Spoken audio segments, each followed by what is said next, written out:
Before there were roads, before there were walls, before maps learned how to pin names onto rivers and hills, there was a patient hour in the life of the world when the long white rain of ice began to loosen. You can imagine it now without effort. No thunder of endings, no sudden crack that split the earth in two. Only a quiet softening that traveled across the land as slowly as warmth entering cold hand. For ages beyond counting, frost had held valleys in a pale stillness. Stone had listened beneath weight and silence. Wind had crossed empty distances with little to disturb it but snow, shadow, and the low memory of buried water.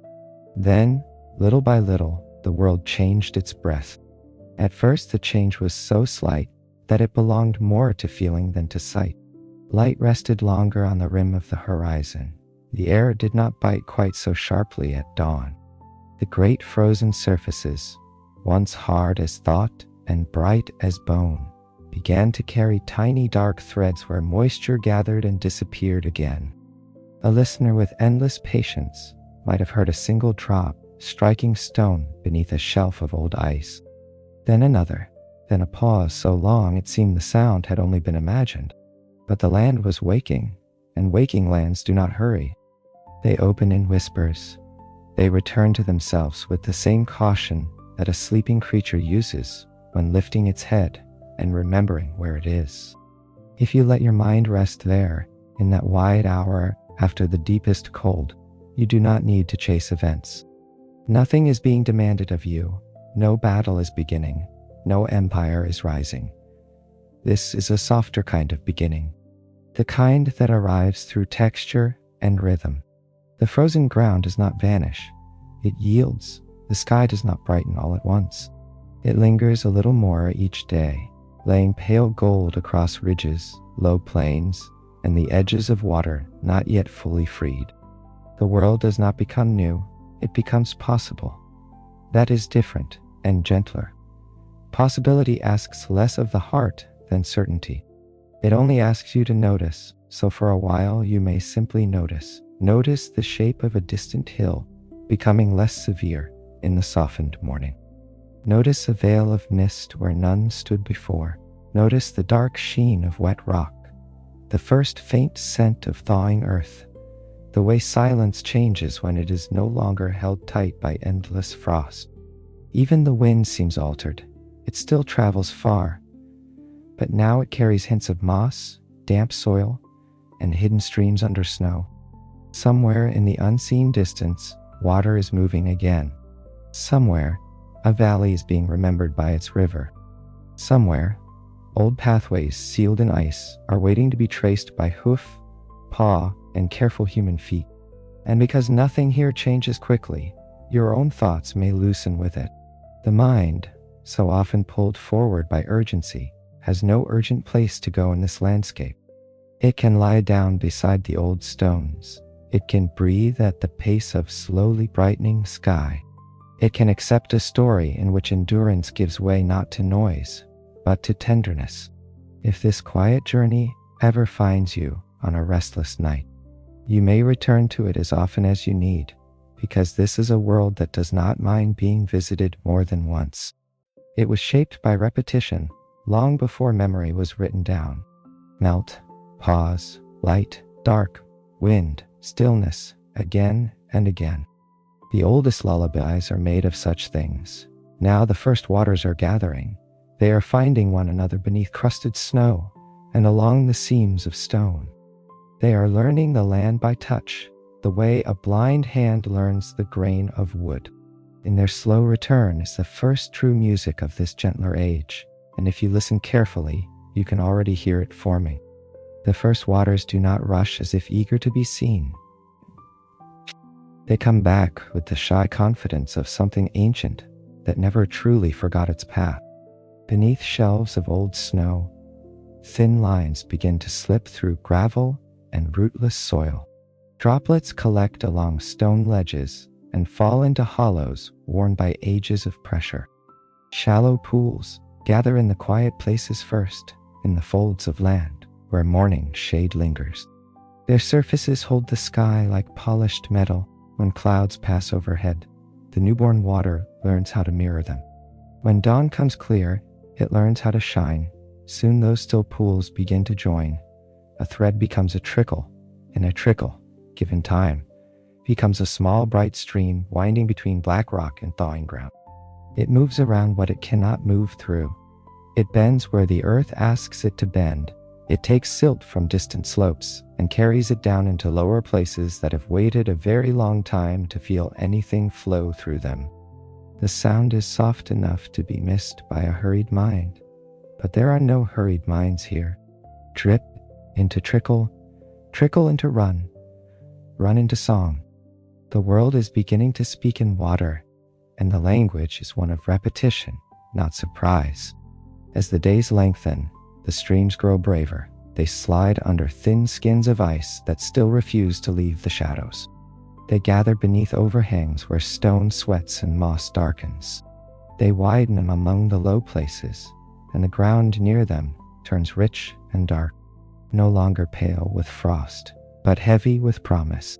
If you were to kneel there and press your hand into the soil, you would feel a cool softness not known in the hardest years. The earth would give a little beneath your fingers. It would smell of minerals, of old roots, of a life not yet visible, but already preparing itself below the surface. The air changes around water. That, too, becomes part of the returning rhythm. Mornings now rise with mist, low and silver, moving over reeds that have not fully formed and stones that still remember winter. The mist blurs the distance in the gentlest way. Hills lose their sharpness. The far bank of a stream seems to drift away, and then back again as the veil thins in first light. Even sound behaves differently. A bird call travels farther over damp air. A small splash lingers in the ear. Wind moving over open water forgets its old cruelty and begins to sound almost companionable, as though it has discovered that it can caress as easily as cut. And always the water continues. It gathers from melt and hidden springs. It follows the old grammar of descent from ridge to hollow, from hollow to valley, from valley into broadening channels that will one day be rivers. Fine sediments travel with it, making future meadows where none exist yet, darkening flats that were recently bare, leaving behind delicate traces as the current pulls away. The land is being written on, not with ink, but with moisture and patience. Nothing is announced. Everything is established. A bank forms here. A pool deepens there. A bend appears, slight at first, then certain. There is comfort in this kind of movement, because it asks so little from the watcher. Water does not need to be understood all at once. It only needs to be followed, the way one follows a calm voice in the dark. It curves, pauses, gathers, carries on. If the mind has been restless, the current gives it something simple to do. Listen to the thin silver note where a stream meets stone. Listen to the deeper murmur where more water has joined. Listen to the hush where reeds soften the flow and the little bright clicks where pebbles turn against one another under the moving skin of the stream. These sounds do not sharpen the thoughts. They round them. They wear them smooth. By evening, the returning water reflects the fading sky and seems to hold a second twilight within itself. Clouds drift in the current before they drift across the heavens. The first stars, when they appear, tremble in these small channels, as if the night has come down to rest inside them. It is easy, then, to understand why every creature that will later walk this changing land will turn sooner or later toward water. It feeds the eye before it feeds the body. It steadies the breath before it steadies a camp. It becomes a companion long before it becomes a resource. And as dawn comes again, the land begins not only to soften, but to breathe. Morning over this recovering land has a different quality now. It no longer breaks against a frozen world and turns back in silence. It spreads, it lingers, it settles into the shallows of rivers and the folds of low valleys. And for the first time in many lifetimes, the earth seems willing to receive it. You can picture dawn arriving as a patient wash of light. First gray, then pearl, then a thin, warm gold, touching the tops of stone ridges and the tips of emerging grasses. Frost still survives in pockets where shadow holds on, but it is no longer master of the whole horizon. Light has begun to negotiate its own return. Across open ground, the soil darkens where meltwater has passed. What once looked hard and mute now offers texture. There are glistening patches where moss will soon thicken. There are soft margins around small pools where birds will one day step. The scent of the land changes with the sun as the morning warms. Damp mineral notes rise from stone. The faint sweetness of thawed roots enters the air.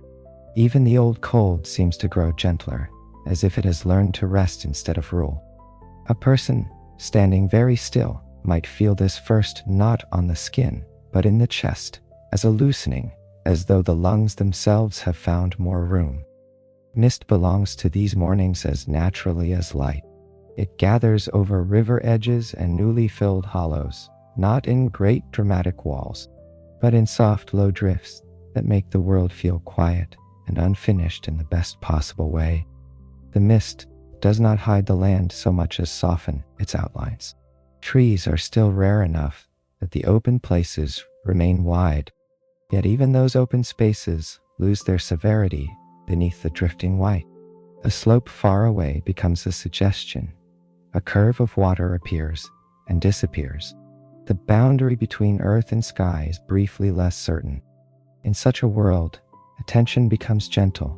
The eyes do not dart. They wander. As dawn ripens into morning, more signs of ease appear. Thin grasses that yesterday clung close to the ground stand a little higher. Small insects, newly alive, move through the warming air in bright, uncertain paths. Stones that held night chill begin to release it. Waterbirds, still few, test the reed beds and the edges of shallow lakes. Somewhere on a distant bank, a hoof presses mud instead of snow. Somewhere else, a fox lifts its nose to an air that carries more scents than hunger and frost alone. Every life here is reading the same page in the same slow book. Something has changed. Something continues to change. And the change, for now, is kind. This kindness is important. It settles the story into your body. It tells you that the world you are entering is not one that intends to keep you alert with danger at every turn. There will be movement, yes. There will be watchfulness, yes. But there will also be a great deal of allowing. The land allows water to pass. Water allows light to rest upon it. Morning allows mist to rise and then to fade. Even the creatures who will later share these valleys seem, in this hour, to be held inside a larger agreement. No one must rush. No one must conquer. The day may simply unfold. And so this early world learns to breathe in long, calm cycles. Coolness and warmth, shadow and pale gold, moist earth and fresh air. The balance is not perfect, but it is merciful. You may feel the nervous parts of the mind ease in such a place, because the landscape itself is not asking for performance. It is only asking to be accompanied. To watch this dawn is enough.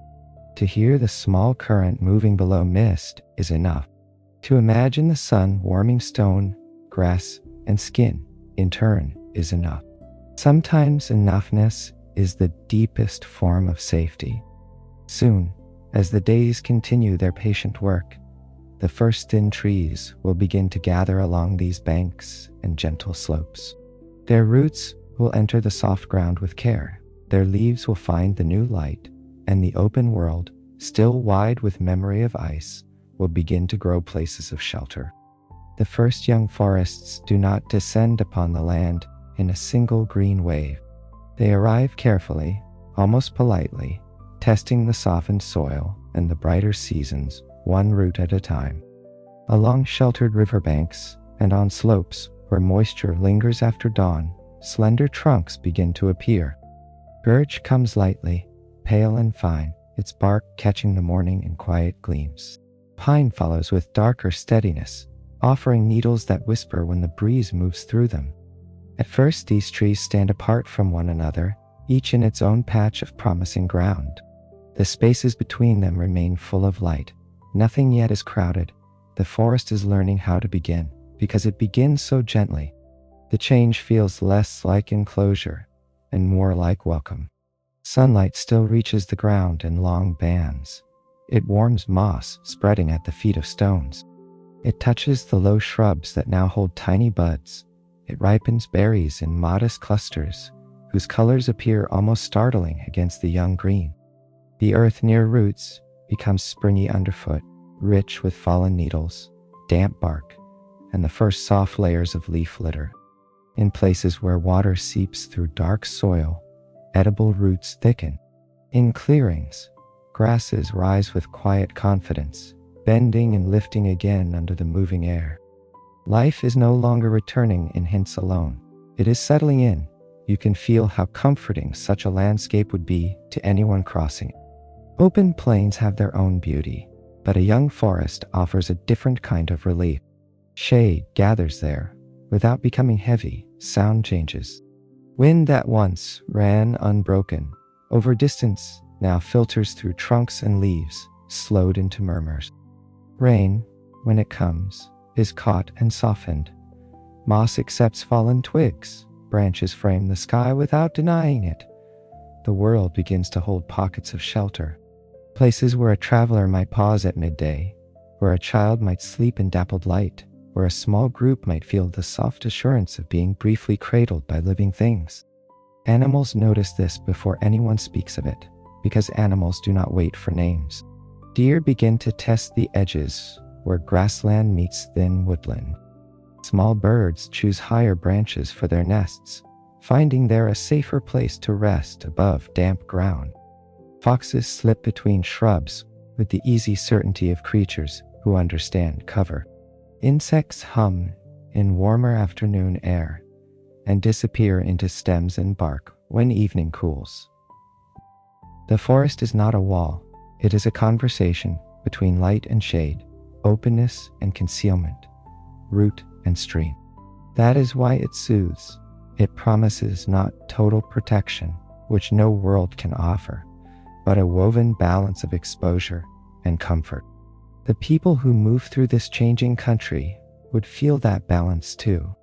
They would learn which groves break the wind best, which stands of pine keep the ground driest after rain, which berry clusters return at the same bend of the river each year. Their knowledge would not come from lists. It would arrive through revisiting, through touching bark and watching seasons turn over the same patch of earth. They would remember where the first mushrooms rose after wet weather. They would know which fallen logs held warmth deep into evening, and which clearings caught the earliest light in spring. The forest would become familiar, not by being fully known, but by being returned to. This matters because safety in such a world is made less of ownership than of recognition. A person is calmed by what the eyes and hands have learned before. The curve of a path between birch trunks, the smell of resin after sun, the cool, dim pocket beneath low branches, the rustle that means a bird lifting off, not a threat drawing near. These things gather into trust. Patch by patch, the land is no longer only vast. It becomes intimate. It offers places where breath can deepen, where fatigue can soften, where evening can come without feeling exposed from every direction. By late afternoon, the young forest carries its own mild music.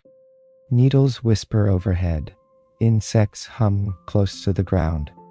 Water moving nearby sends up a steady undertone. Leaves respond to every small current of air with separate motions and yet a shared rhythm. Nothing insists on being the loudest sound. That too is part of the comfort. In a world without constant clamor, the senses can rest without closing. You remain aware, but awareness is no longer sharp. It is cushioned by repetition, shade, and the steady generosity of growing things.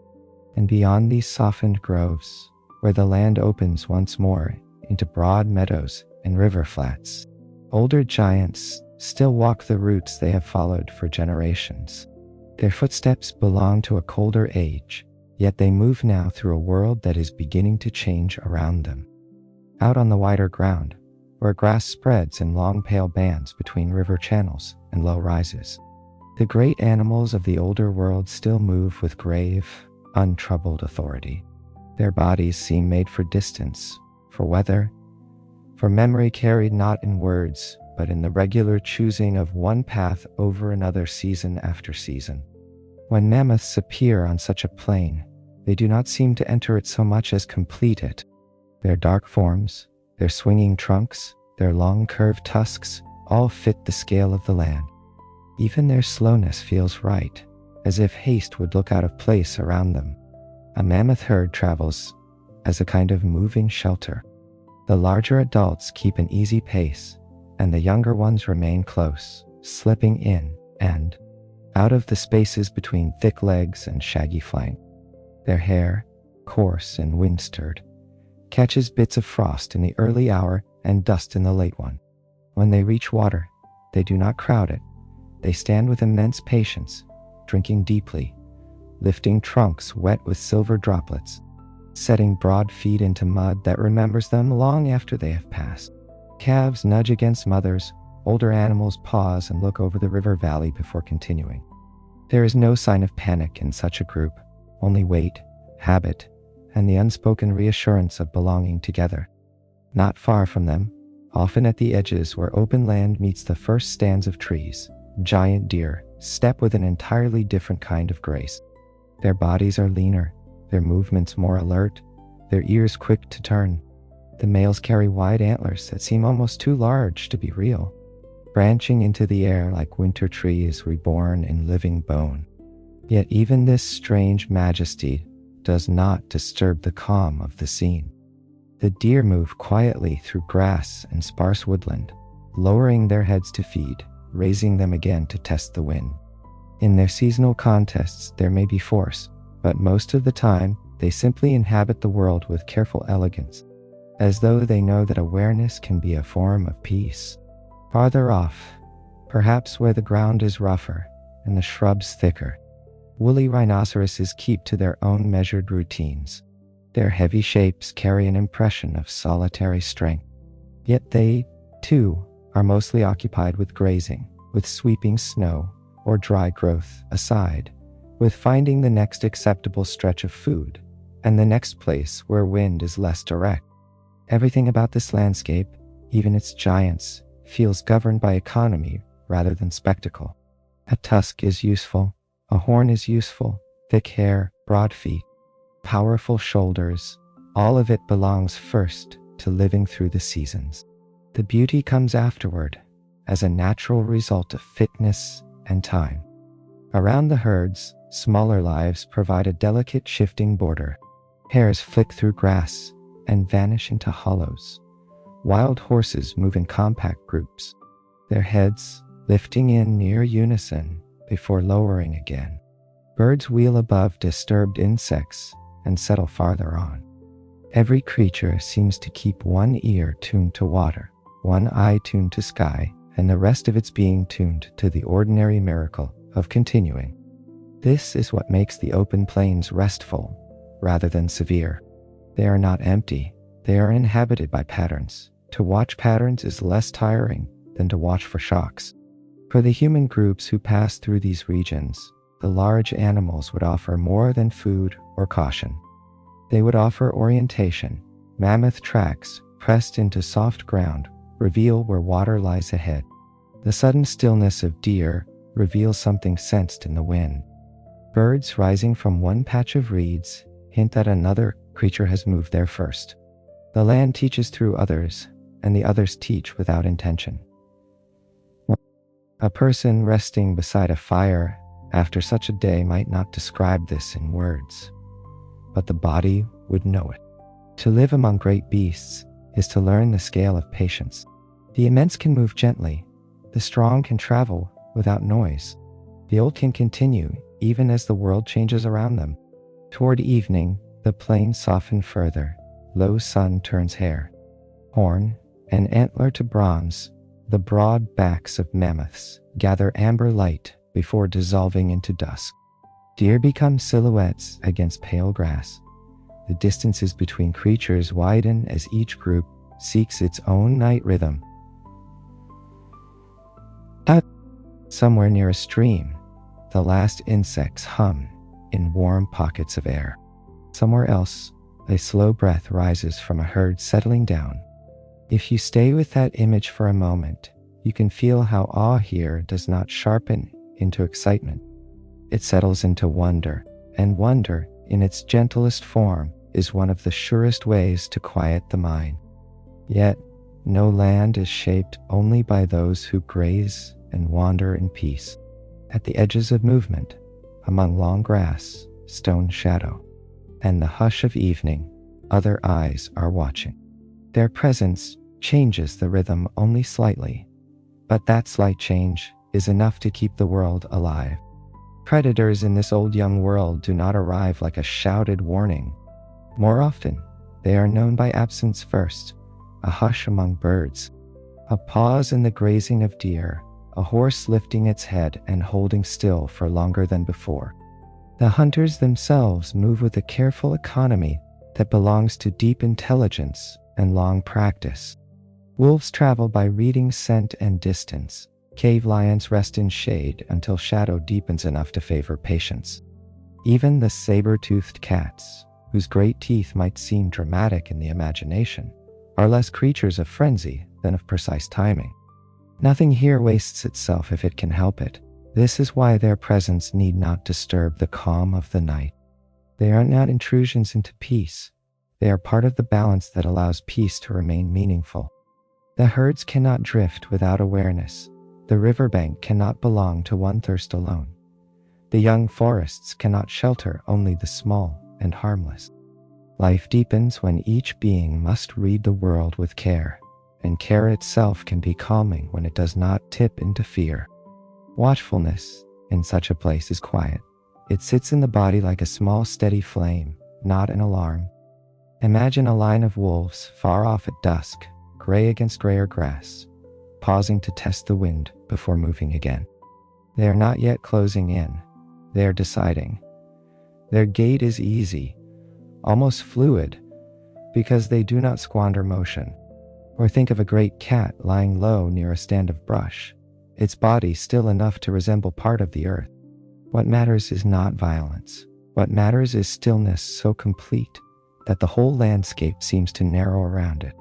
Then the moment passes, a herd shifts direction. A bird gives a warning call. The cat remains where it is. The wolves turn elsewhere. Balance has been negotiated without sound. In the spaces between larger dramas that never quite unfold, smaller creatures keep the whole land gently occupied. Mice and voles tunnel through roots and dry grass. Hares freeze and then spring away in pale flashes. Insects rise wherever warmth touches stagnant water or sunlit bark. Foxes move at the margins, their paws almost noiseless, their attention spread wide and fine.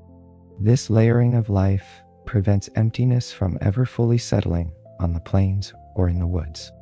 There is always some small movement, some low sound, some sign that the world is awake in many places at once.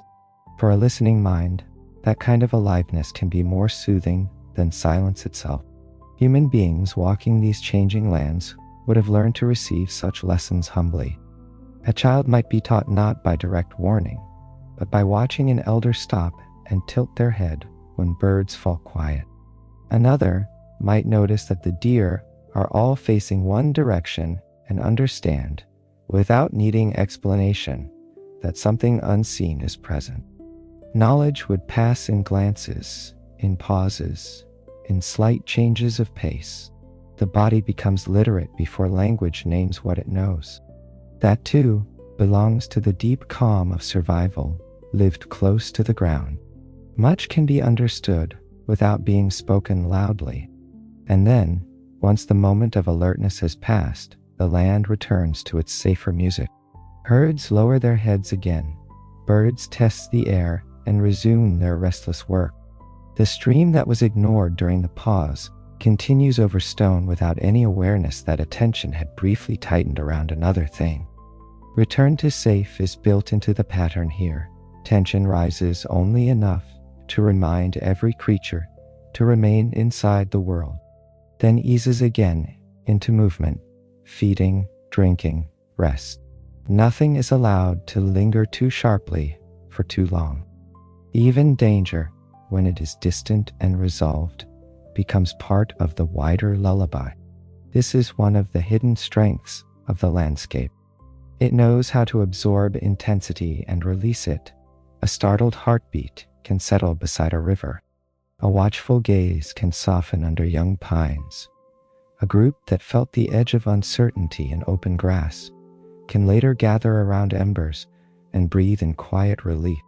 The world offers places to spend energy and places to recover it, again and again. That rhythm of expenditure and return is one of the oldest forms of comfort. And so, after the broad awe of great animals and the hushed balance of predator and herd, the story comes closer now.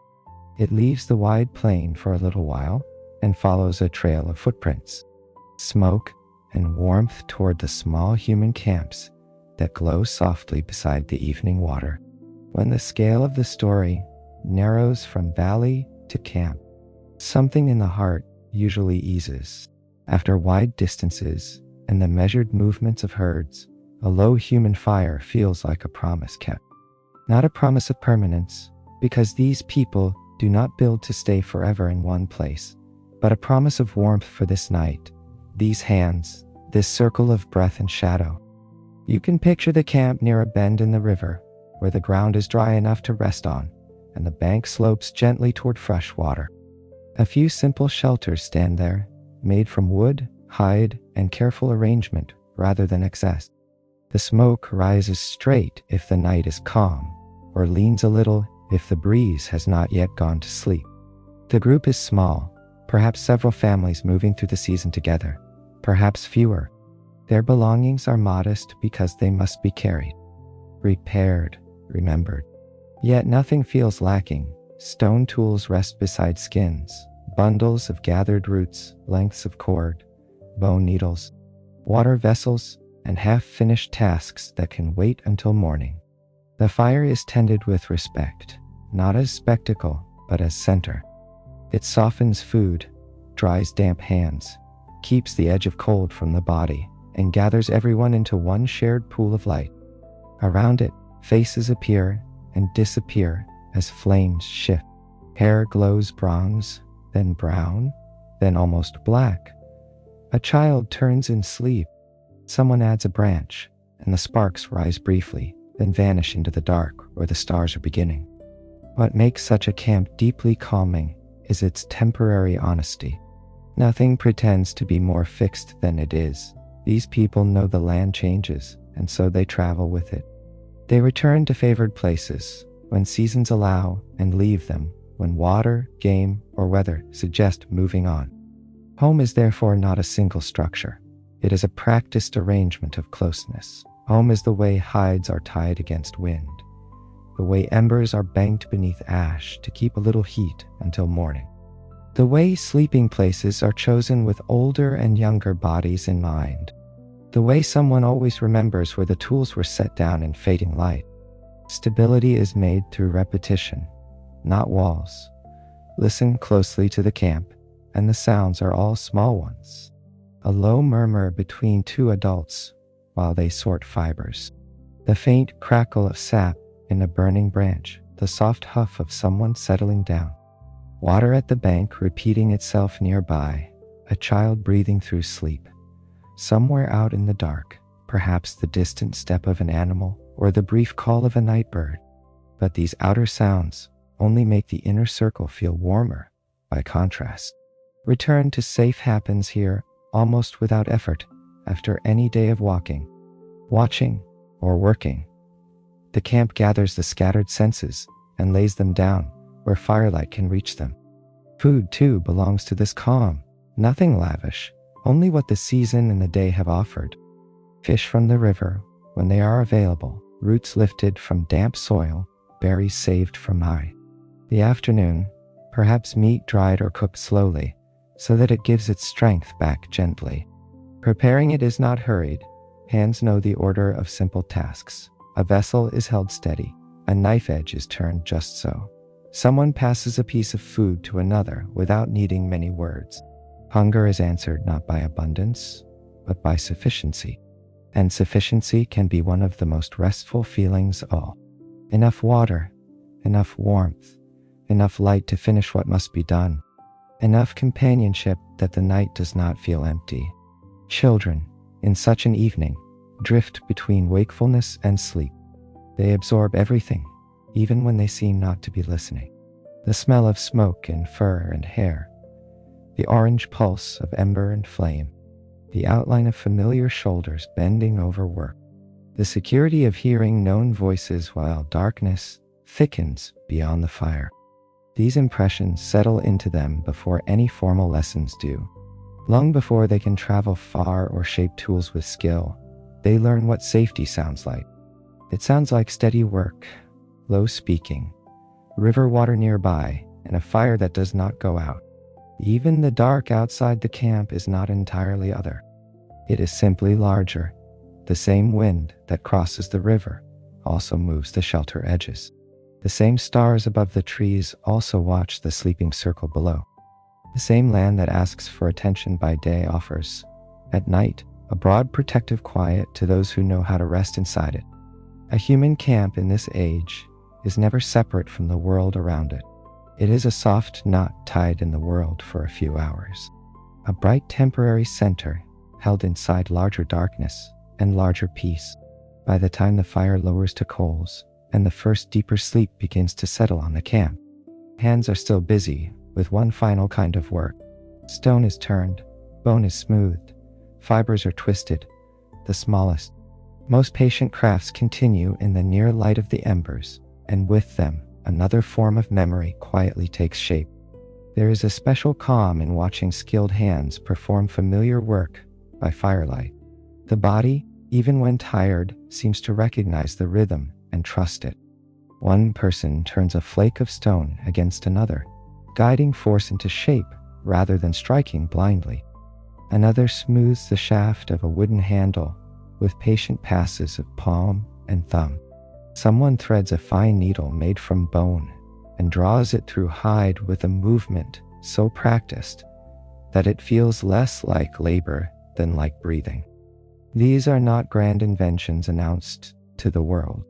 They are refinements, repeated many times, improved a little each season, handed onward without ceremony. Because the work is intimate, the firelight draws every detail into soft focus. A sharp edge catches orange glow. Powdered pigment waits in a small hollow of stone. Fibers are separated, dampened, and twisted into cord. A bee or ornament turns slowly between patient fingers, while its maker decides whether it is finished. Tools in such a camp are not only objects, they are compressed time, the memory of how long it took to notice the right stone. The memory of the elder who first showed where to strike. The memory of hands that failed, adjusted, and learned. Before marks are set down in any formal system, knowledge is stored in motion. Such making quiets the evening further. Craft moves by sequence and repetition. Scrape, turn, press, smooth, pause. Hold the material up to the fire. Look, bring it closer again. Run fingers along the edge not to cut, but to confirm. Set it down, pick up another piece, continue. The mind does not have to carry too many ideas while following such work.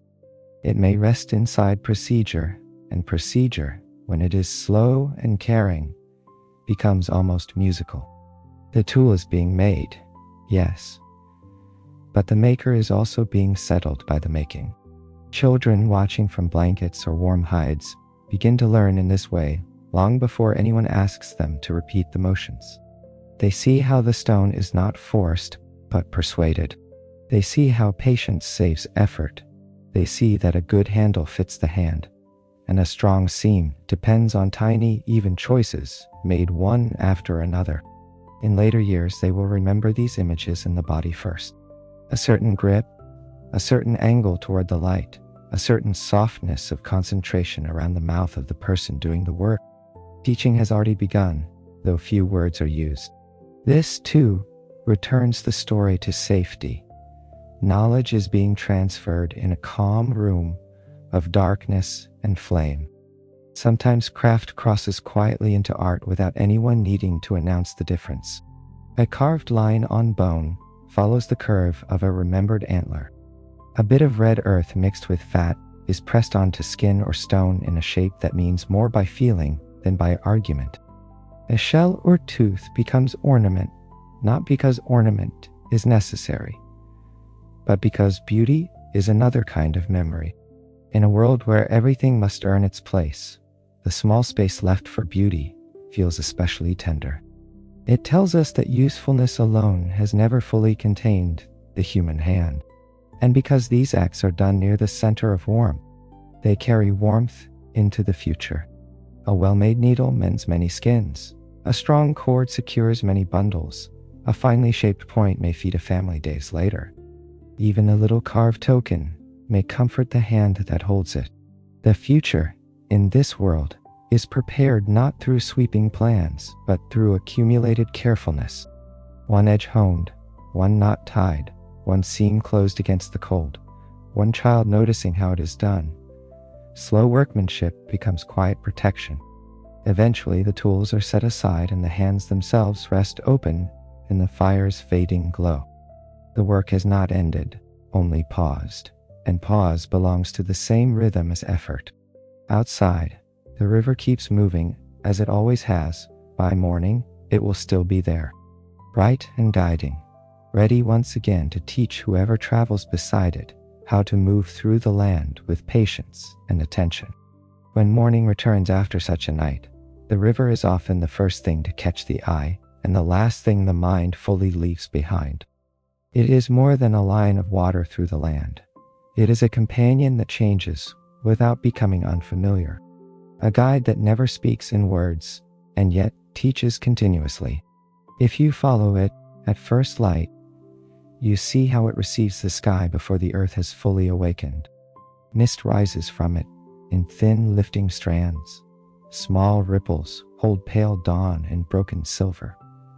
Stones at the edge gleam darkly as though polished from within. Even before any person bends to drink, the river is already doing the work of calming whoever comes near. Its usefulness is plain, but usefulness is only the outer layer. Yes, there is fish moving in cool depths and reeds along shallows, mussels beneath certain stones, fresh water to carry or cup in the hands. Yes, paths travel beside it because feet, like hooves, trust what water has already discovered about the terrain. Yet the deeper gift of the river lies in pattern. It curves where the land lowers, widens where patience allows, narrows where stone asks for insistence, and slows in quiet pools as if to invite reflection. The mind rests more easily near such reliable variation. Not sameness, which can become flat, but rhythm, which can become soothing. Think of a day spent beside this water in the early hour. Birds pick through the bank where reeds bow under dew. Dragonflies skim the surface. Once warmth rises enough for their wings to glitter and vanish, glitter and vanish. Fish turn beneath the shallows, flashing quicksilver under wavering light. A child crouches at the margin and watches circles spread where an insect touched down. An older person notices where the current has placed a branch against the far bank and understands from that small drift how the water has run during the night. Knowledge arrives continually here, but it does not arrive as pressure. It arrives as observation, and observation can be one of the gentlest forms of thought. By midday, the river becomes a road without needing paving. It leads between meadows, around groves toward valleys where game may gather, and away from ground still too soft for a safe camp. People move along it because to move beside water is to move with fewer surprises. Tracks are easier to read near the banks. Edible plants are more likely to appear nearby. The lay of the land grows simpler, when one follows a current that already understands descent. Even the body walks differently along a river. Steps settle into the regularity of the bank, breath matches the visible flow, the eye learns to travel ahead and then return. Ahead and then return, much as the water itself moves onward while still reflecting whatever passes above it. Sometimes the river broadens into stiller reaches where the surface becomes a mirror. Then another layer of rest enters the story. Clouds seem to drift below as well as above. Trees lean over doubled in the water, their trunks trembling slightly in reflection, though they stand firm on land. At dusk, the first stars arrive there, before they are fully seen in the sky. And at night, the moon lays a path of light across the dark current, long and broken and endlessly remade. A person lying near such water can feel held between two infinities, the sky above and its softer echo below. Strange as it sounds, that doubling does not unsettle the spirit. It enlarges it gently. The river also teaches season by season. In one stretch of year, fish gather in shallow runs and can be taken with careful hands, with woven traps, with sharpened points and patience. In another, the banks recede and reveal the tracks of deer, foxes, birds, and sometimes great heavier prints that hold yesterday's rain. There are places where roots thrive in the damp margins, places where willow branches are supple enough for weaving, places where certain stones retain heat after sunset and make a better resting ground than others. None of this needs to be memorized all at once. The river repeats the lesson until it becomes part of the walker's body. Turn here, step higher there. The ground beyond that reed bed softens after long rain. The bend ahead catches wind at evening. A still pool forms behind those rocks each warm season. Children learn from the river without being told that they are studying. They trail fingers through eddies and discover, by resistance and coolness, that not all water moves alike. They watch leaves caught in different currents and begin to understand invisible paths. They crouch beside pools and learn the difference between a shadow from cloud, a shadow from fish, and a shadow from their own head leaning over the surface. If they ask questions, the answers may be simple. If they do not ask, the water answers anyway in shape and sound. In a quiet story meant for sleep, such scenes matter because they lower the mind into attention without crowding it. Watching a child watch water is twice removed from urgency. It is almost pure gentleness. The adults, too, are softened by the river's company. There may be work to do there, but the work is woven with intervals of listening. Someone rinses a stone blade and pauses because the cold flow over the hand is pleasant. Someone checks a trap and stands longer than necessary, watching sunlight break on moving ripples. Someone filling a vessel notices how reeds lean and straightens to feel the breeze on the face. These small pauses are not wasted time. They are part of what allows the day to remain humane. The river grants many tiny permissions to slow down. As evening approaches, voices near the water often drop without anyone deciding that they should. The current seems to invite that. It continues whether people speak or not, and in continuing, it becomes a kind of kindness. If a day held effort, the sound of running water spends some of that effort for you. If a day held uncertainty, the visible surety of the current eases it. Return to safe happens naturally at the bank. Kneel, drink, wash, listen. The world is still wide, but here is one thing within it that can be trusted to flow, to reflect, to repeat. In darkness, the river becomes even more companion than route. Its surface, no longer busy with detail, takes on the weight of pure motion. You cannot always see how quickly it moves, but you can hear the difference between shallow chatter over stones and the deeper hush of a smoother channel. Mist lifts again. Frogs begin in sheltered places. A duck glides through reflected starlight with hardly any sign except a soft dividing line across the water. Nearby fires send a little smoke drifting over the bank, and the scents of wet earth, reeds, and ash mingle in a way that would be difficult to forget once known. Perhaps that is why people return to certain bends and bays whenever the season allows. Some places are practical, others become beloved rivers. Often are both and all along these banks, where the children watch, where the adults work, where the elders remember, and the animals come to drink. Another current flows beside the visible one.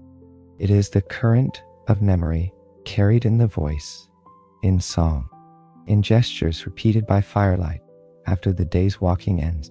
There are afternoons beside the river when the whole camp seems to lower its voice, and those are the hours that belong most naturally to children. Not because the adults disappear, but because adult tasks soften into the background while smaller wonders come forward. A child kneels at the edge of shallow water and becomes entirely occupied by one floating leaf. It turns, catches, escapes, turns again. Another child notices an insect making tiny rings on the surface and waits for more rings instead of asking for anything else. A pair of siblings crouch over a line of prints in damp mud, debating in low tones whether they belong to a bird, a fox, or something they have not yet learned to name. The world at that scale is inexhaustible without ever becoming loud. One of the hidden treasures of such scenes is that nothing important needs to happen for attention to remain alive. The light itself is enough. Sun passing through willow leaves lays shifting patterns over the bank. In the shallows, fish flash and vanish with a speed that makes every glimpse feel like a private gift. Bright pebbles show through clear water, magnified and wavering. A dragonfly hovers and then darts away too quickly to follow. Someone trails a finger through a still pool and watches the reflected sky break apart and mend itself. Each tiny event is complete in itself. No resolution is required. The mind can rest in that. Adults nearby may glance over and smile without interrupting. They understand that this kind of looking is the beginning of knowledge. Not the hard knowledge of command, but the soft knowledge of familiarity. Which insects appear only when warmth settles fully. Which bird call belongs to evening instead of morning. Which patches of mud will hold a sharp track, and which turn at once to blurred softness. Which reeds hide frogs, which floating seeds drift far, and which sink early. The child is not collecting facts as separate objects. The child is being woven into a place, because the story is meant to grow more lulling in the middle. These hours near the water are useful. The thinking lightens, the images become closer and slower. There is less need to explain the wider world when a single curl of current or a single line of ant movement can hold enough quiet wonder for several breaths. A child's attention, when safe, moves like a feather on still water. It lands, lifts, drifts, returns. Listening to that pattern can ease an adult mind into something simpler and kinder. Perhaps one child lies on their stomach and peers into a pool until face and sky share the same trembling surface. Perhaps another gathers smooth stones and arranges them in a row for no reason, beyond liking their shapes.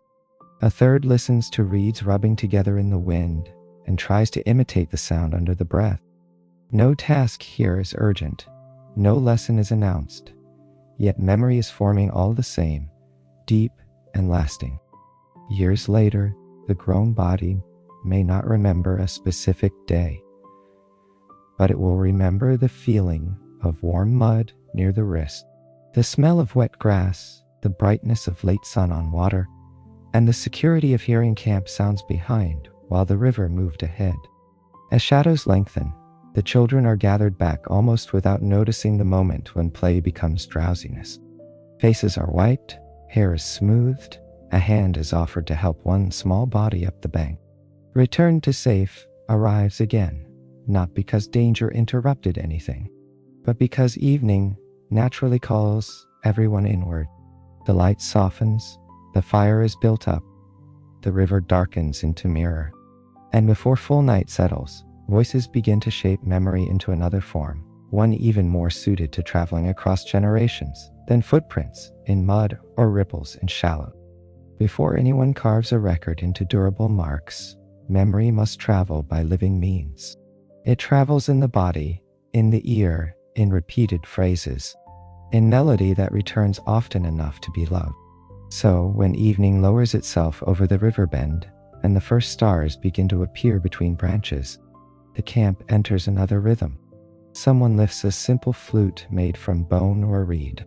Someone else taps a hide drum so softly that it sounds less like command than like a second heartbeat beneath the first. Voices join in not to perform for an audience, but to hold the group together inside one shared breathing pattern. Song begins where the day's practical speech leaves off. These songs are not grand in the way later ages might call grand. They may be only a few lines turning back on themselves, a phrase repeated until the words become almost pure sound, a tune that rises where the river bends and settles where the fire burns low. Yet, within them, whole worlds can be carried. There may be a remembered path along a valley. There may be the shape of an animal's movement encoded in the rhythm. There may be the time when berries ripen, the sound of spring birds over a certain marsh, the warning to respect thin ice in a shadowed month, the joy a child newly born into the camp. Song can hold instruction without hardening into command. It can hold comfort without losing truth. Music belongs naturally to this hour. Repetition does not flatten it. Repetition deepens it. A melody returning for the third time is not emptier than when it first appeared. It is safer. The ear begins to recognize where it is going and can relax into arrival before arrival comes. Even the simplest drum pulse can gather wandering thought and lay it down in an orderly pattern. Soft beat, breath, ember, river, voice. Soft beat, breath, ember, river, voice. When enough elements repeat gently together, they create the oldest form of reassurance, continuity you can hear. Children learn songs before they understand all their meanings. Elders sing them with deeper memory than any younger voice can yet carry. Adults in the middle years sing because the singing itself keeps the group woven. In this way, the camp becomes briefly more than a set of individuals sharing warmth. It becomes a single vessel of sound. The flames flicker in time with the low drum. The river provides its own moving undertone. Someone hums between words while mending a seam. Someone laughs softly when a child misses the phrase and comes in late. Then the line circles back, and there's another chant. Nothing about this is sharp. Everything allows for return.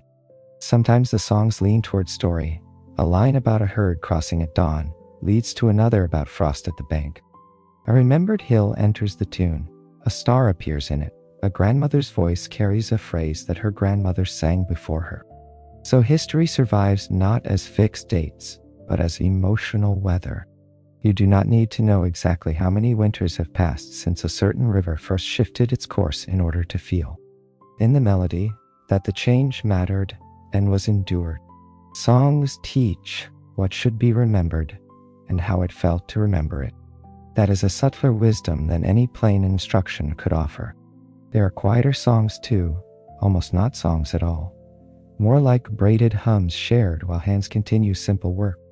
These belong especially to the later hour when children are dropping towards sleep, and the fire has become a bed of red rather than a tower of flame. In such humming, the consonants soften, and the meaning loosens, leaving only shape, tone, and warmth. A body wrapped in hide or fur hears these sounds, the way a body hears rain on a roof in a later age. Not as information, but as atmosphere that protects rest. If you imagine yourself near that camp now, you do not need to follow every word to be soothed by the arrangement of sound. The river repeats below, the drum returns gently, the melody circles back. A child exhales, someone shifts a log, and sparks rise. The stars grow clearer above the dark branches. This is not entertainment in the modern sense. It is maintenance of belonging. It is how memory stays warm enough to be passed onward. And among those who hold the songs most steadily are the older ones, the quiet rememberers whose years have carried them through more winters, more river levels, more changes in the shape of the land than anyone else sleeping near the fire tonight. In every small group, there are a few people whose presence changes the quality of silence. They do not need to speak often. It is enough that they have seen more seasons than the others and still carry their memories with a kind of quiet steadiness. In this camp, the elders are not set apart by ceremony so much as by attention that naturally gathers around them. A younger person passing with water pauses to ask a brief question. A child leans against an old knee without being called. When decisions are needed about when to move, where to camp next, or whether a change in weather should be taken seriously, people listen for the older voices, not because they must, but because long memory is precious. What do such people hold that others do not yet hold? They remember river bends that were once narrower. They remember a stand of trees when it was only saplings and a marsh before it spread so widely. They remember years when the fish came early and years when the cold stayed longer in the ground. Perhaps one remembers seeing mammoths in greater number across a plain that now grows more crowded with young woodland. Another recalls a route between two valleys that was easier before a bank collapsed or a stream shifted. The world before writing depends on minds like these. Not perfect minds, because no human memory is perfect, but faithful minds, shaped by repetition and care. There is tenderness in the way such memory is shared. The elder does not unroll a lesson like a scroll. More often, a memory emerges when some present detail touches it. A certain smell in the wind recalls a floodplain once too wet for sleeping. The cry of a returning bird brings back a season of abundance. A child's question about why a path curves unexpectedly becomes the opening for a story about old water or old ice. Memory is braided into ordinary life. That is why it remains alive. It is not stored away. It is used gently, often, and with humility. At night, when the songs have quieted and only a few voices remain, the elders sometimes speak in a tone that makes even the fire seem to lean closer. These are not speeches. They are more like long, unhurried threads laid down one beside another. Someone speaks of a winter from youth, when the stars seemed brighter because the air held less damp. Someone else remembers crossing a valley where now there is a lake. Another recalls hearing, from an elder long gone, that certain low lands near the distant marsh were once dry enough to walk in late summer and are not so any longer. Such remarks may seem slight to anyone seeking spectacle, yet they do something more enduring. They teach younger minds to notice slow change. This is the hidden power of an elder. An elder deepens time. Younger people live inside days, perhaps seasons. An older one opens decades, sometimes the soft edge of generation. With a few remembered details, the whole landscape becomes more alive because it becomes layered. The river is not only the river of now, it is also the river of before. The stand of pine is not only shade at this moment, it is also the memory of when there were fewer trunks or more open sky between them. To hear this is not alarming, it is enlarging. The world grows deeper, and deep things, when spoken of kindly, can lull the mind into awe rather than tension. Children half asleep near the embers do not catch every meaning, but they absorb the cadence of old certainty. They hear how a remembered detail can be set down with no need for argument. They learn that the land can be listened to across years, not merely across hours. Adults, meanwhile, receive reassurance of another sort. Even when change is mentioned, it is held inside continuity. The marsh widened, yes, but people adapted. The fish shifted, yes, but another pool offered them. The path moved upslope, yes, but the journey continued. Return to safe is built into the elder's way of speaking. Nothing is denied, yet nothing is sharpened more than it needs to be. Perhaps that is why the older voices are often the ones that plant the softest and most powerful questions.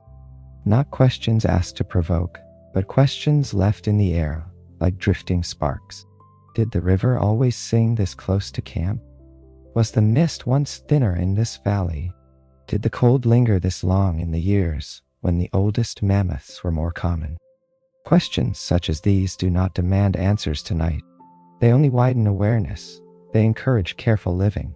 In a story for sleep, that kind of question can become a hidden loop that keeps gentle curiosity alive beneath drowsiness. When an elder finally falls quiet, the camp often seems quieter than before. Not emptier, only deeper. Younger people may add no comment at all. A child may already be asleep. The fire settles with a soft collapse of ash. Beyond the circle of warmth, the river keeps its own counsel. Above, the sky goes on turning with its patient lights. And because the old voices have spoken of seasons, roots, water levels, and remembered shifts, the gaze naturally lifts upward to the great slow measure that outlasts any single memory. Night after night, year after year, the sky has remained the first broad clock above them all. When the camp grows quiet enough, the sky enters the story more fully than any voice can. Without walls, without lanterns brighter than flame, without roofs except boughs or hide, the people here live in near constant conversation with what stretches overhead. The night sky is not background to them, it is presence. As darkness thickens, stars appear one by one and then by clusters, until the whole arch above seems dusted with cold, clear fire. Their reflections gather in the slower reaches of water below, so that it can feel, lying near the bank, as though the world is suspended between two fields of light. There is something restful in looking at a sky that changes slowly enough to trust. The stars do not dart. They do not clamor for attention. They rise, turn, and sink in patient measure. And because they do, human beings can settle their own minds against them. Certain patterns return with the seasons. Certain bright points are always found near familiar shapes.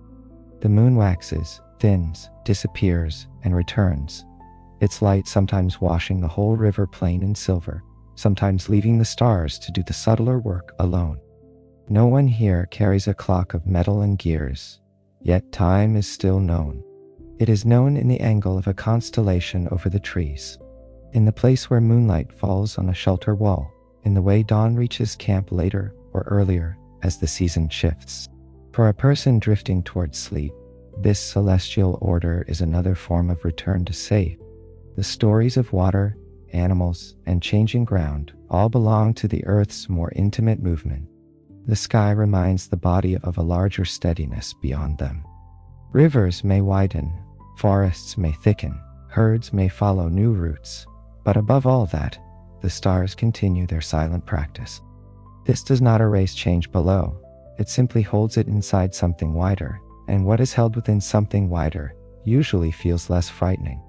Imagine lying on your back, near a low bank of grass, and seeing the Milky Way stretched faintly overhead like a pale river, answering the darker one below. An ember pops somewhere behind you. Cool air moves over your face. The smell of smoke remains in your hair and clothes. Beside you, other sleepers breathe with the unplanned harmony of tired bodies. The river whispers on. A night bird calls once, and then again from farther off. In that arrangement of small and large sounds, near and distant lights, no single thought needs to stay awake very long. The sky is doing some of the carrying now. Even practical knowledge becomes gentler when framed by stars. The people here may use them to orient themselves on open ground, to estimate seasons, to remember the right time for returning to a valley or leaving a marsh. Yet these purposes do not strip the sky of wonder. Utility and beauty remain braided. The same constellation that helps guide a route can also become part of a story told to a child who is afraid of darkness. The same moon that exposes the riverbank enough for late movement can also lay a luminous path across the water so beautiful that work pauses for a heartbeat just to see it. The first clock is also the first quiet theater, though theater is too loud a word for such calm revelation. As the night deepens, the stars seem less like separate points and more like a field within which the camp rests.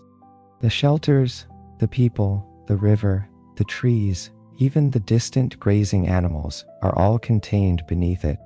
That containment itself is soothing. It suggests a roof vast enough for every uncertainty. And once the mind has risen into that wide, cool order, it is easier to come back down softly into the more intimate world of the camp, the riverbank, and the human concerns waiting there.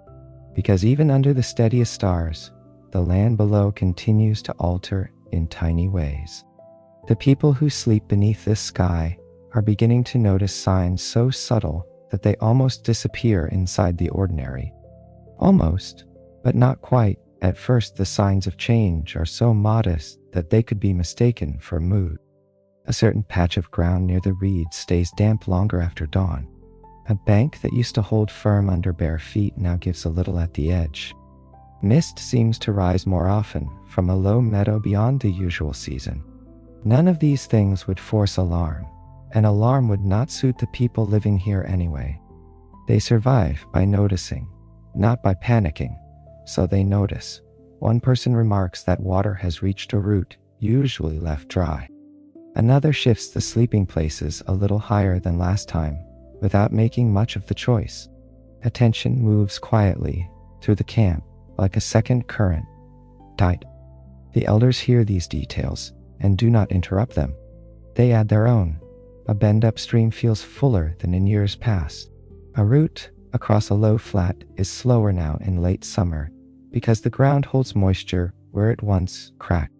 Certain birds are arriving to the marsh in greater number. Reeds thicken in a place that used to open into easier shoreline. Fish gather differently. The world is offering hints, not declarations, because the hints come through ordinary senses. They can be received without strain. It is enough that the land has begun to whisper. The whisper itself is gentle. In truth, all living closely with earth and water means learning to detect almost invisible adjustments. The smell of dampness before a cloud arrives. The way a breeze cools after moving over widened water. The tone of current against the bank when depth changes by only a little. The softer edge of a known path after weeks of hidden seepage. These are tiny literacy marks in the open book of the world. To read them does not require anxiety. It requires companionship. The people here belong to their landscape closely enough to feel when its pulse shifts. By now, changes are best held in simple returns rather than in heavy thought. A wetter morning, a heavier mist, a softer path, a wider gleam of moonlight on what used to be a narrower channel. Notice, return to the fire, notice, return to the river. Wonder a little, then settle again. Nothing must be solved at once. Curiosity may remain light, the heart may stay untroubled. The land is speaking quietly enough that even drowsiness can hear it. Some evenings the camp settles while the sound of water seems nearer than before, though the river itself appears unchanged in darkness. On other mornings, a child wakes to discover that the shore where smooth stones were arranged yesterday has been reshaped slightly by night movement and must be arranged again. Adults take these things in with that combination of practicality and reverence common to people who know that the earth is always in conversation with itself. A vessel is moved farther from the edge. A rack for drying fish is placed a little higher. A bundle is not left overnight in a certain hollow. Adaptation begins before the reason for it is fully spoken. Among the stories and songs, new shades of meaning gather around older phrases. A line about low land and shining water is sung with a slightly different emphasis. A remembered path is described now as the path before the softening ground. No one turns these into ominous declarations. They remain as careful notations in living memory that restraint is part of what keeps the world calm. Knowledge is not sharpened into fear. It is folded into awareness and passed along. At dusk, when light thins and the first coolness rises from the bank. The signs feel less like warnings than like messages from something very old and very patient. The land is not hostile, it is adjusting. The water is not angry, it is remembering where it can go. Even half-sleeping thought can hold this distinction. Great changes do not always begin with violence. Sometimes they begin with a softer footprint in familiar mud, with a reed bed widening by the width of one hand, with one elder pausing longer than usual before speaking of the river. And because human beings have always turned delicate observations into stories, into memory that can survive a night and outlast a season, it is only natural that these whispers of change begin to gather around a deeper tale. A tale of water rising far enough to alter more than one bank or one camp. A tale carried gently, almost reverently, from voice to voice. No one in this camp would tell of great water as though it were a spectacle. It would not be spoken with raised voice, or with the sharp pleasure of frightening anyone. The longest-lived tales are rarely kept alive by noise. They survive because they carry something useful, and because they are shaped in a way the heart can bear. So perhaps the tale comes in the slower hour after songs, when embers glow low and children are drowsy enough to hear with their imaginations open. An elder, or perhaps someone old enough to have heard it many winters in a row, begins with a place that lies farther downriver than anyone sleeping here has traveled this season. In that place, the story says, there are flats so broad that moonlight can rest across them like cloth, and there were once paths there that remained dry late into the warm season. People crossed them, carrying baskets and tools. Animals crossed them in long lines. Fish filled channels nearby, but the channels kept to their banks, and the marsh stayed where the marsh belonged. Then over many seasons, or perhaps over fewer than memory wished, the water began to linger. Not in a single night, not with the violence of a mountain storm. It lingered. It reached farther into grass. It stayed after the usual time. It joined pools that had once dried, and families who knew the old ground by heart found themselves lifting their camp little by little, then choosing a different path entirely. That is all the story needs in order to work on the soul. It does not need crashing waves or a great roar. It needs only the image of people paying attention early enough to move with the world instead of against it. In this version, wisdom is not heroic in the loud sense. It is observant, patient, willing to leave behind a beloved place before danger hardens into disaster. That is why the tale can remain soothing, even while carrying deep tension under its skin.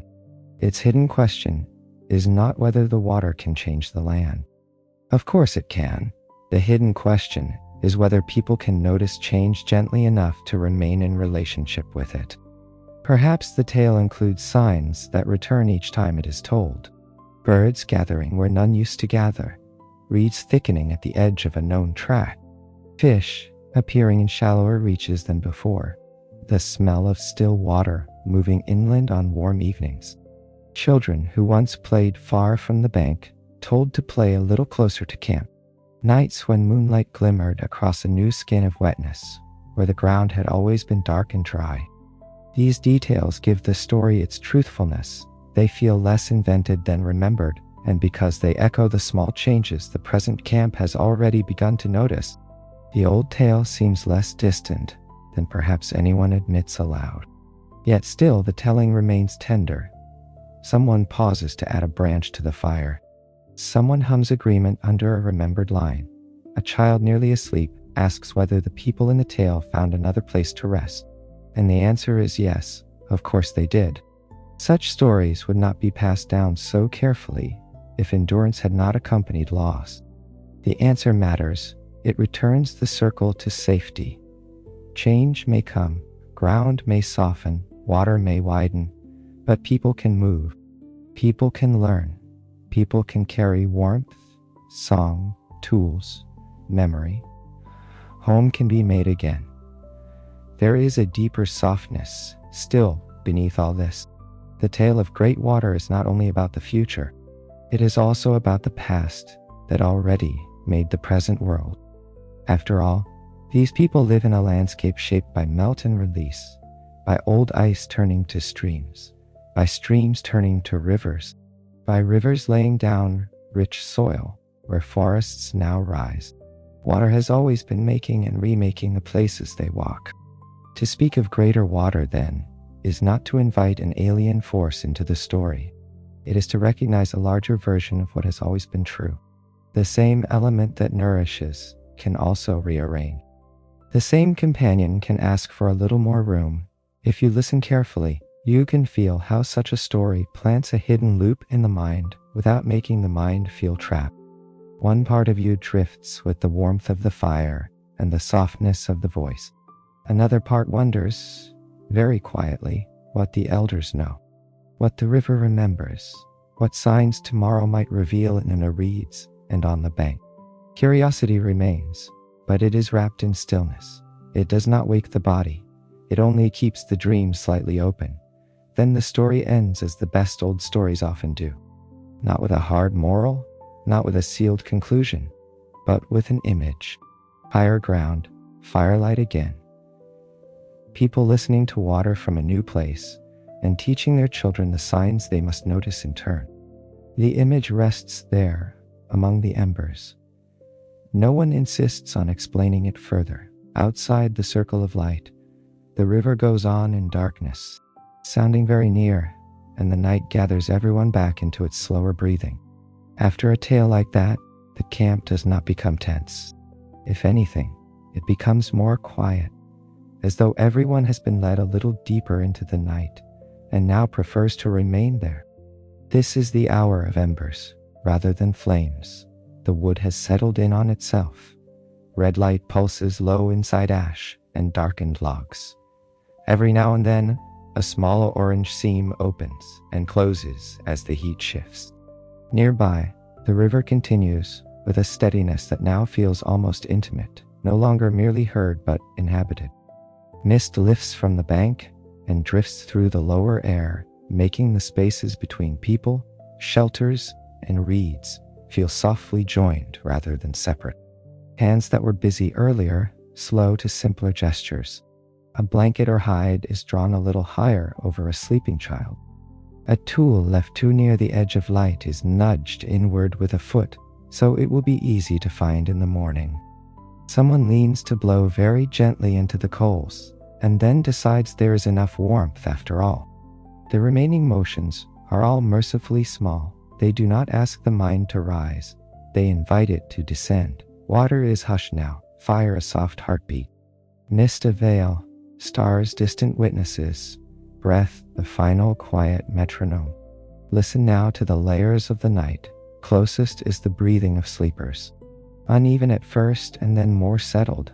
One deeper inhale here, one faint sigh there. Beneath that is the tiny living noise of the embers. Beneath that, or perhaps beyond it, the current at the river bend, changing tone as it moves over shallow stone and into smoother darkness. Farther still, a single call from some night creature whose life runs parallel to the camp without touching it. Above all, the subtle pressure of leaves and needles responding to light wind. No sound dominates. That balance is important. The ear has many places to rest, and no reason to choose sharply among them. The visual world has softened too. Daylight details are gone, replaced by broader shapes that comfort by not asking to be examined too closely. A shelter is now only a darker triangle against the ground. Reed beds become low moving shadows. The bank is a pale ribbon where moonlight finds it. The river is a strip of dark metal with a little silver broken across it whenever the current catches the sky. The stars overhead no longer ask for naming. They merely remain. The camp, seen this way, is almost dream already, and dream in the best sense. 1 foot still in the real world, 1 foot already drifting elsewhere. Even the body on the ground feels different at this hour. Muscles that carried wood, walked paths, bent over tools, or crouched by water have given up their readiness. Warmth stored from the fire and from the labor of the day spreads more evenly now. The earth beneath bedding feels firm, but no longer cold. The air touching the face is cool enough to be pleasant, a reminder that the world continues beyond the circle of warmth, yet not so cold that it disturbs rest. Somewhere nearby, perhaps, an elder still wakes a little longer than the others, watching the embers, listening to the river, holding the camp inside a final quiet stretch of attention before sleep arrives there too. If thoughts still wander, the night offers them a simple path. Let them move from ember to river, from river to mist, from mist to stars, from stars back to breath. Let them make the same slow circuit again: ember, river, mist, stars, breath. There is no need to force emptiness. The old world after ice is kind enough to provide gentle objects for the mind, one after another, each softer than the last. Even the hidden question of great water has no sharp edge now. It has dissolved into the broader understanding that change belongs to life, and life tonight is resting. At the edge of sleep, memories from the day lose their order and begin to float. The broad backs of mammoths in late light, the bright turn of fish in shallow water, the pale trunks of birch, the careful work of hands in fire glow. A child arranging stones by the bank, an elder's voice speaking of roots that shifted long ago. None of these memories demand attention any longer. They pass through slowly, as clouds pass through reflected moonlight on the river. They are accompanied rather than analyzed. They dim without disappearing. The camp settles deeper, breath slows, mist thickens over the lower ground, embers collapse softly inward and keep glowing all the same. If one sleeper wakes for a heartbeat and listens, all the necessary things are still there. Water moving, warmth remaining, others close by, the immense patient sky above. That is enough. More than enough. The world does not close around them. It continues gently while they rest inside it, and because it continues, sleep does not need to feel like an ending. It can feel instead like lying down in the middle of an old story that the river, the trees, and the stars will keep telling whether anyone is fully awake to hear it or not. So if the camp is almost entirely asleep now, you may let yourself become another quiet presence beside it. Not someone who must watch over anything, not someone who must remember every detail, only another resting, being held by the same patient world. The river is still moving in the dark, carrying fragments of starlight where the current breaks. The young trees are still breathing out their resin and damp bark into the cooling air. Far across the plains, herds stand or lie in their own circles of trust. In the reeds, hidden lives continue softly. Above all of them, the sky turns by measures too calm to feel. Nothing has been sealed tonight. The story has not ended with a door shut or a lesson locked in place. The land is still changing a little. Water is still learning where it may go. Morning, when it comes, will find the bank slightly altered perhaps, the mist reshaped, a new track in the mud, a different note in the birdsong. But all of that belongs to another gentle hour. It does not need to be met now. For now, there is only this resting place between ember and river, between remembered song and coming dawn, between the warmth gathered by human hands and the enormous cool peace beyond the camp.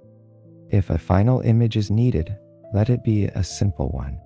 A low fire breathing red beneath ash, a shelter edge lifting once in the breeze and falling still.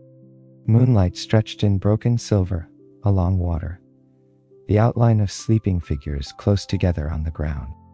A child turning once and settling again. An old memory drifting through an elder's dreams without waking them. The smell of smoke, wet earth, and pine. The steady truth that the world, for all its changes, knows how to cradle life while life sleeps. And so you do not have to follow the story anywhere else unless you wish to. It will keep flowing on its own, as rivers do, as songs do, as old paths do, even after grass has grown over them.